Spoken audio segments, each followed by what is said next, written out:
අද අපි කතා කරන්නේ ඊටාම ආකර්ශනීය වගේම කුතුහලයේ දනවන මාතෘකාවක්. ඔගොල්ලෝ දැනටමත් අපේ මාතෘකාව දන්නවා. thumbnail එකේ දාලා තිබුණනේ. ඔබ යලි උපදිනවද? හුඟක් අය මේ ගැන ප්‍රශ්නයක් තියෙනවා. මරුණට පස්සේ අපි උපදිනවද? උපදින්නේ නැද්ද? උපදිනවා නම් කොහෙද උපදින්නේ? ඉතින් ඕක ගොඩක් කතා වෙනවා. මම දැක්ක මේ මෑත කාලෙත් අන්තර්ජාලයේ ඔය සමාජ මාධ්‍යවල එක අය කතා කරනවා. උපදින එක මම විශ්වාස කරන්නේ නැහැ. නැවත ඉපදීමක් නැහැ. නැවත කියලා කියනවා. සමහරව තව අය කියනවා නැවත ඉපදීමක් තියෙනවා කියලා.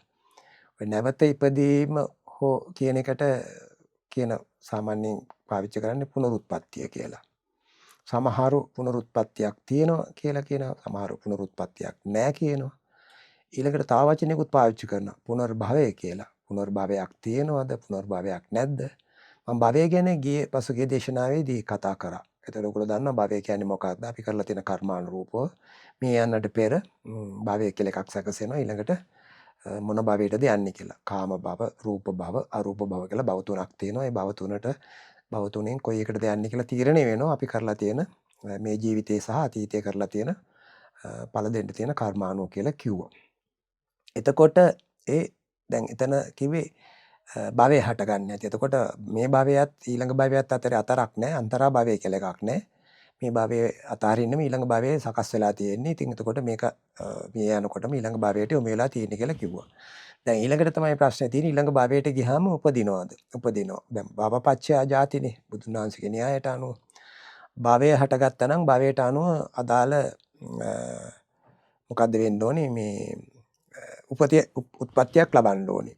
කාම භවයක හෝ රූප භවයක හෝ අරූප භවයක ඒ භවයේ සැකසීලා තියෙන්නේ ඒ භවයට අනුව උත්පත්තියක් ලබන්න ඕනේ. එතකොට ප්‍රශ්නේ තියෙන්නේ නම් එක තමයි උපතිය. එතකොට එක තමයි කිව්වේ පුනරුත්පත්තිය.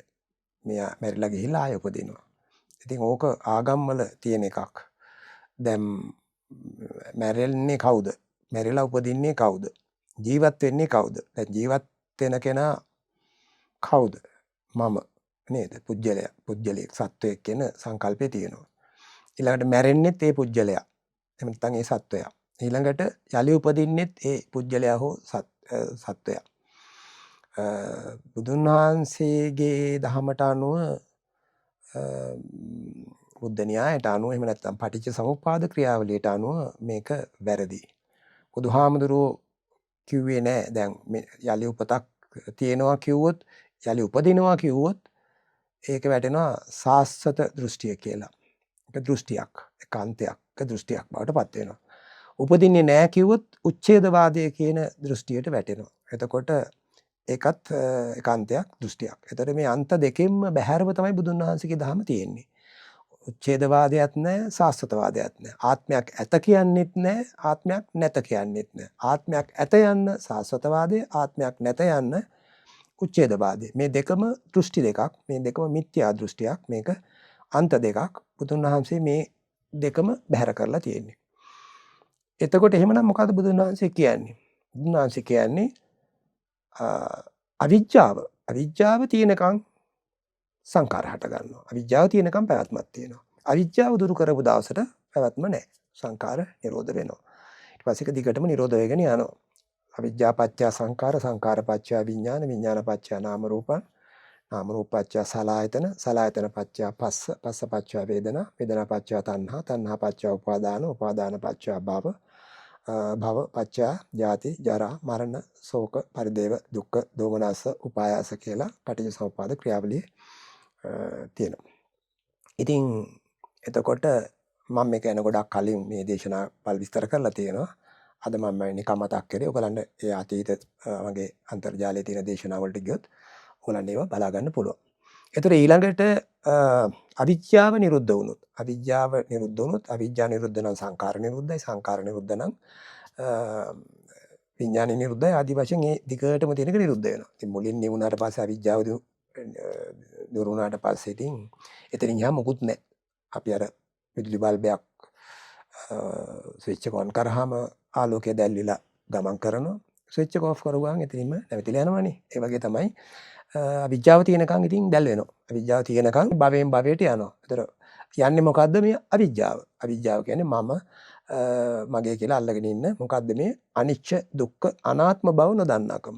අනාත්ම බව, අනිච්ච බව, දුක්ඛ බව නොදන්නා හින්දා නිට්ටය සුඛ ආත්ම කියලා අපි අල්ලගෙන ඉන්නවා. අන්නේ අල්ලාගෙන සිටීම නිට්ටය සුඛ ආත්ම යන සංකල්පේ තමයි බුදුන් වහන්සේ දේශනා කරේ අවිජ්ජාව කියලා. ඒතරේ අවිජ්ජාව තියෙනකන් පැවැත්මක් තියෙනවා. ඒ අවිජ්ජාවට අපි කියනවා සසර කියලාත් කියනවා. සංසාර පැවැත්ම කියලා කියන්නේ අවිජ්ජාවේ පැවැත්මට.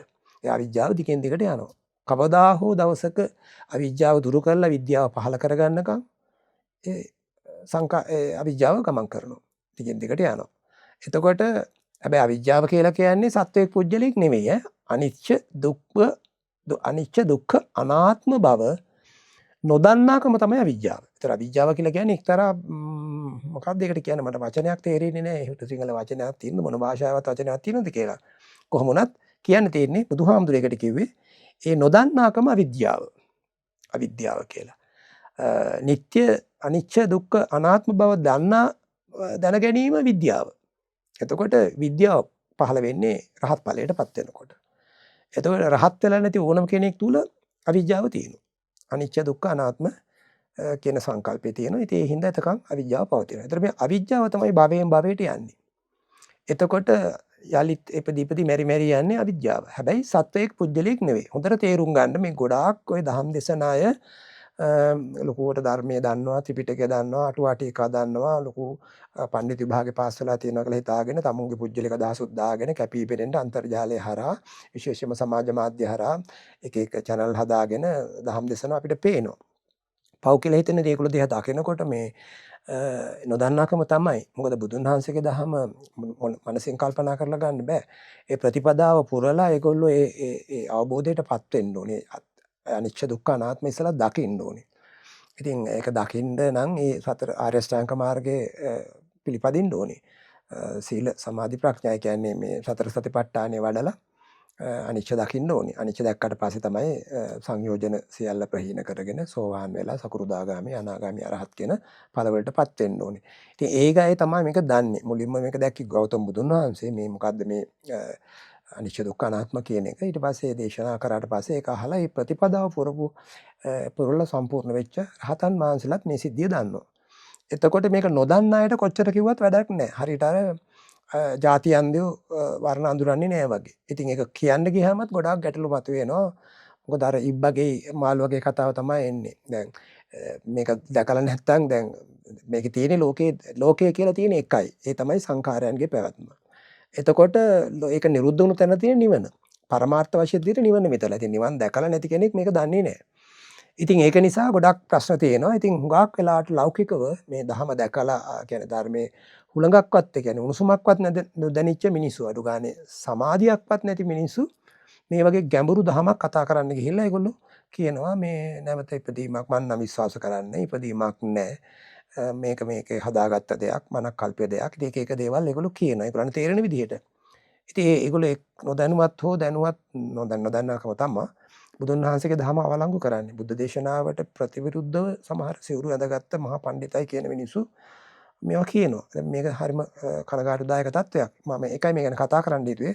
කරුණා කරලා බුද්ධ දේශනාව දමුන් දන්නේ ඒක සද්ධර්මය ඇහුවට බෑ. ඒක යෝනිසෝ මනසිකාරයෙන් නුවණින් තේරුම්ගෙන ඊට පස්සේ සම්මා දිට්ඨිය ඇති කරගෙන ඊට පස්සේ සම්මා සංකප්ප, සම්මා වාචා, සම්මා කම්මන්ත, සම්මා ආජීව, සම්මා වායාම, සම්මා සති, සම්මා සමාධි කියන තැනට ගිහිල්ලා ඊළඟ සම්මා සමාධිය ළඟට සම්මා විමුක්ති, සම්මා ඥාන දර්ශන වගේ ඉදිරියට යන්න ඕනේ. ඉතින් ඒ ගියාට පස්සේ ඔය ටික එයා දකිනවා. දැක්කට පස්සේ එයා දන්නවා. ඊට පස්සේ පහළ වෙන විද්‍යාව.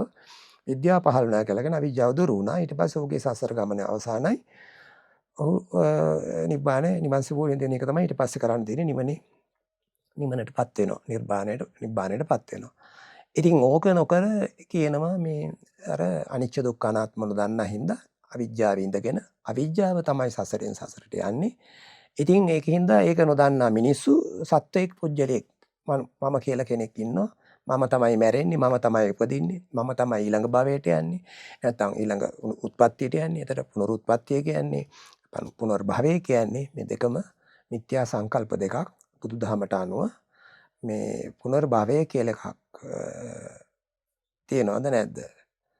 එතකොට පුනරුත්පත්තිය කියලා එකක් තියෙනවද නැද්ද? එතකොට භවය හට ගන්නවා අනිවිද්‍යාව තියෙනකම්.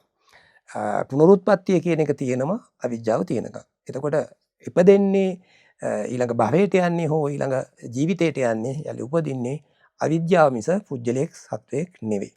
මේක තමයි හොඳටම තේරුම් ගන්න ඕනේ දේ. එතකොට අපි කරන්න ඕනේ මේකෙන් ගැලවෙන්න නම් අවිද්‍යාව දුරු කරන්න ඕනේ. එහෙම නැකට අපි ආර්ය අෂ්ටාංග මාර්ගය වඩලා බුද්ධ දේශනාව පිළිපැදලා නිවන් දකින්න ඕනේ.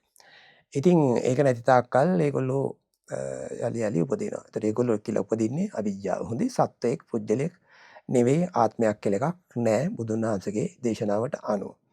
එතකොට ඒක නොදන්න අය තමයි ඔය කියන්නේ මම මේක පිළිගන්නේ නෑ මේක නෑ අරක නෑ මේක නෑ ඉතින් ඔයකුත් ඒවා කියනවා. දැන් මෙතන තමයි තියෙන්නේ මේ මොකක්ද අපි එතකොට බුදුන් වහන්සේගේ දහමට අනුව අපි තේරුම් ගන්න ඕන දේ තමයි අර ආත්ම දෙකෙන් බැහැර වෙන්න ඕන පුනරුත්කින්ද පරිසං වෙන්න යලි උපතක් නෑ කියලා කිව්වොත් වැටෙනවා උච්ඡේදවාදයට උපතක් තියනවා කිව්වොත් සාස්ත්‍රවාදයට මේ දෙකම අන්ත දෙකක් දෘෂ්ටි දෙකක් මේ දෙක බුදුහාමුදුරුවෝ කියපුවා නෙමෙයි බුදුහාමුදුරුවෝ ඒ දෙක බැහැර කරා අන්ත දෙකක් හැටියට ආත්මයක් ඇත සහ නැත යන්න ඒ වෙනුවට කිව්වා මම මැදින් දහම් දෙසනවා කියලා. ඒකේ වෙන්නේ අවිජ්ජා පත්‍ය සංඛාර සංඛාර පත්‍ය විඥාන කෙලේ පටිච්චසමුප්පාද ක්‍රියාවලිය කිව්වා. එතකොට ලෝකේ භවයෙන් භවයට යන්නේ හෝ උත්පත්තියෙන් උත්පත්තියට යලි යන්නේ යලි උපදින්නේ අවිද්‍යාව මිස සත්‍යයක් පුජ්‍යලයක් නොවේ. එතකොට මේක තමයි බුද්ධ වචනේ. ඒකෙන්ද කවුරක්වත් ඉක්මන් වෙන්න එපා. මේක ආත්මයක් තියෙනවා එහෙම නැත්නම් මේ ආත්මය නෙමෙයි උත්පතක් පුනරුත්පත්තියක් තියෙනවා මම පුනරුත්පත්තිය තව කෙනෙක් කියනවා එහෙම එකක් නැහැ මම පුනරුත්පත්තිය විශ්වාස කරන්නේ නැහැ මම පුනරුත්පත්තිය පිළිගන්නේ නැහැ මේවා නොදන්නා දහමක් ගැන කතා කරන්න යනකොට හොඳයි පරිස්සම් වෙන්න ඕගොල්ලන්ගේ මතයක් හැට කියන්න හැබැයි ඉතින් ඔය සිවුරු එහෙම ඇඳගෙන කියන අය පරිස්සම් වෙන්න නැහැ මොකද සිවුර නියෝජනය කරන්නේ බුද්ධ ධර්මයේනේ බුදුන් වහන්සේගේ ආර්ය සංඝයා වශයෙන් පෙනී සිටිනවා කියලානේ. බෞද්ධ වශයෙන් පෙනී සිටින්නේ. බෞද්ධ වශයෙන් පෙනී සිටීමෙන් මම පුනරුත්පත්තිය පිළිගන්නේ නැහැ කිව්වොත් එහෙම පිළිගන්නවා කිව්වොත් හැබැයි ඉතින් හරි එක කියන්නේ එහෙමනම්. පුනරුත්පත්තිය පිළිගන්නවා නම් මොකද්ද පිළිගන්නේ? පිළිගන්නේ නැත්නම් මොකද්ද පිළිගන්නේ? පුනරුත්පත්තිය පිළිගන්නවා නම් මොකද්ද පිළිගන්නේ නැත්තේ? ඒ වගේ හරි විග්‍රහ කරලා හරියට කරන්න හරියට කියන්න හොඳම දේ නම් ඉතින් නොදන්න දහම කතා නොකර ඉන්නවා නම් වඩා හොඳයි. ගුරුවරයෙක් හොයාගෙන ගිහිල්ලා මාර්ගයේ පිළිපැදලා නිවන් දැකලා ඇවිල්ලා චතුරාර්ය සත්‍ය අවබෝධ කරලා ඉවරලා දහම් දෙසුවා නම් වඩාත්ම හොඳයි. එහෙම බැරි නම් ඔයගොල්ලෝ ලොකු අමාරුවක වැටෙනවා. ධර්මයක් අවලංගු කරනවා. බුදුන් වහන්සේට අගෞරවය කරනවා. ඒ විතරක් නෙමෙයි විශාල පාප කර්මයකුත් කරගන්න. තමනුත් අන්ධ වෙලා ඉඳගෙන තවත් අන්ධයන්ට පාර කියන්න ගිහිල්ලා තමන් නොදන්න දෙයක් කතා කරලා තමනුත් මුලාවටපත් වෙලා අනුමුත් මුලාවටපත් කිරීම මහ ලොකු පින්කමක්වත් කුසලයක්වත් නෙවෙයි. ඒ දෙකිනුත් පරිස්සම් වෙලා කටයුතු කරන්න. ඉතින් මම මේ ගැන කතා කරේ එකයි මේක මේ අවිජ්ජාව තමයි සියල්ලට මුල. අවිජ්ජාවට පැවැත්මක් තියෙනවා. අවිජ්ජාව දුරු කරපු දවසට නිවන. මේ දෙක අතර විතරයි මේ ධහම තියෙන්නේ. එක්ක අවිජ්ජාව එහෙම නැත්නම් විද්‍යාව. විද්‍යාව පහල කර ගන්න තාක්කල් අවිද්‍යාවේ මිනිසු සැරිසරනවා. අවිද්‍යාව දුරු කරපු දවසට අවිද්‍යාවෙන් මේ සසර අවසන් කරලා නිවන් දකිනවා. ඒකින්ද මම ඔයගලන්ට කියන්නේ මේවා ගැන කතා කර වාද කරගෙනට වඩා වා ඉපදෙන්නේ නැහැ. දැන් හුඟක් වෙලාට කියන මෙයාම තමයි අහවල් තැන ඉපදුනේ මෙතන ඉපදුනේ අර හිමේ කියලා. මේවා ඉතින් පිළිගන්න පුළුවන් තැනුත් තියෙනවා බැරි තැනුත් තියෙනවා. මොකද අවිද්‍යාවට යම් ශක්තියක් තියෙනවා. අවිද්‍යාවේ මතකයන් තියෙනවා. මම ගැන කතා කරා මීට පෙර සිත මනස සහ විඥානය කියලා. එතකොට ඒ අවිද්‍යාව තමයි සිත කියලා කියන්නේ. අවිද්‍යාව තමයි යන්නේ. සිත යනවා ගමේ. ඇති වෙවි නැති වෙවි. එතකොට ඒක සංකල්පයක් විතරයි. හොඳේ සත්‍යයක් පුජ්‍යලයක් නෙවෙයි. ඒතර ඒක තුල අපි කරන පින් පවුත් තියෙනවා. ඒ යන සිත තුල එහෙම නැත්නම් ඒ භවයෙන් භවයට යන අවිජ්ජාව තුල අපි ප්‍රගුණ කරන කුසලයනුත් ඒක තුල තියෙනවා. ඉතින් ඒකනේ අපි පෙර කරපු අපි දිනු කරපු මනස දැන් මොකුත් නැහැ කිව්වොත් එහෙම අපි කොහොමද මාර්ගයේ පිළිපද ඒ කියන්නේ ආරෂ්ඨාංග මාර්ගයේ පිළිපදිනකොට එතකොට ඒක මේ භවයේ අපි ආරෂ්ඨාංග මාර්ගයේ අපි ප්‍රගුණ කරලා අපිට සෝතාපන්නවත් වෙන්න බැරි වුණා කියලා. නමුත් ඔහු ඒ දිනු කරගත්ත කෞශල්‍ය කුසලයේ නැති වෙන්නේ නැහැ. ඒතර කුසලයේ කොහෙද වාර්තාගත වෙලා තියෙන්නේ? අපි කරන පව්පින් කොහෙද වාර්තාගත වෙන්නේ? ඒතර පව්පින් වාර්තා වෙන්නේ අර අවිජ්ජාව තුල. ඒතර කුසලයේ සහ අකුසලයේ තියෙන්නේ අවිජ්ජාව තුල. ඒකෙන්ද අවිජ්ජාවට පැවැත්මක් තියෙනවා. අවිජ්ජාවට ශක්තියක් බලයකුත් තියෙනවා. අවිජ්ජාව දුරු වුණු දවසට නිවන.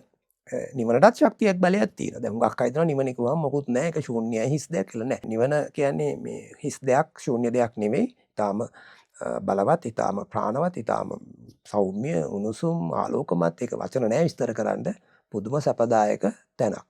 අවිද්‍යාව කියන එක දුක බව තේරෙන්නේ විද්‍යාව පහළ කරගෙන නිවන් දැකපු දවසට. එතකන් ඉතින් හිතා ඉන්නේ මේක හරි සැපයි කියලා මේ අවිද්‍යාව තුල, ඒ කියන්නේ මේ සංසාරය තුල ඉන්න එක. ඉතින් ඒක නින්දා මේක ගැන හරි පුළුල් මාතෘකාවක් අපිට පුංචි කාලයකින් පොඩි වෙලාවකින් මේක කතා කරන්න පුළුවන් එකක් නෙවෙයි. මම මේක ගැන ගොඩක් පෙර කතා කරලා තියෙනවා. පටිච්චසමුප්පාද ක්‍රියාවලිය කතා කරලා තියෙනවා. සිත මනස විඥානය ගැන කතා කරලා තියෙනවා. මරණය ගැන කතා කරලා තියෙනවා. කර්මය කියන්නේ මොකක්ද කියලා කතා කරලා තියෙනවා.